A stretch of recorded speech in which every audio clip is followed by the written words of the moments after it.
ambaye Mungu ametupatia sasa tena, anaitwa Ryan.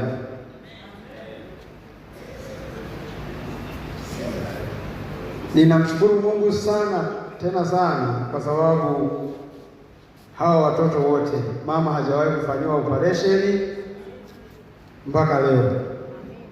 Lakini pia ninamshukuru Mungu kila anapokuwa mjamzito akisikia uchungu, tukiendaga hospitalini huwa yaishi masaa 3 hajajifungua.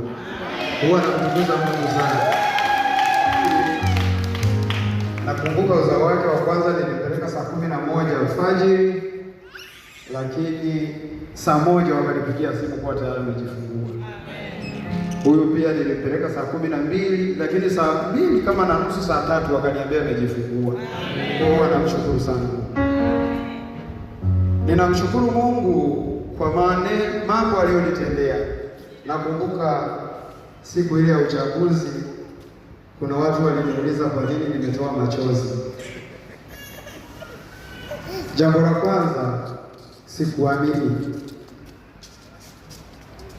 kuwa mimi Asafu ni nani niweze kwanza kuaminiwa na kanisa, lakini pia Mungu akaniona kupitia nyie mkanichagua mimi. Si hivyo tu, mkaamua kuninua.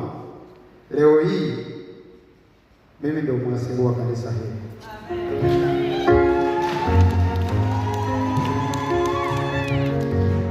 Ninamshukuru Mungu sana nikikumbuka kipindi niko darasa la 3 kijijini. Sijawahi kufika hata mjini. Huwa nawaza sana. Kuna rafiki zangu niliwaambia hivi, mimi sitokuja kuishi kijijini. Sitoishi kijijini bali nitaishi mjini, lakini hata mjini nilikuwa sijawahi kufika. Kwa hiyo huwa namtukuza sana Mungu. Maneno tunayojinenea ndugu zangu, tuwe tunajinenea mazuri sana. Maneno yawe mazuri. Maana mpaka leo sijui kama nakujaga tena kuishi kijijini. Labda tu utaenda mwili. Kwa sababu namshukuru Mungu alishalipa sehemu ya kuishi. Alilipa sehemu ya kuishi. Huwa nawaza sana, nasema Mungu asante.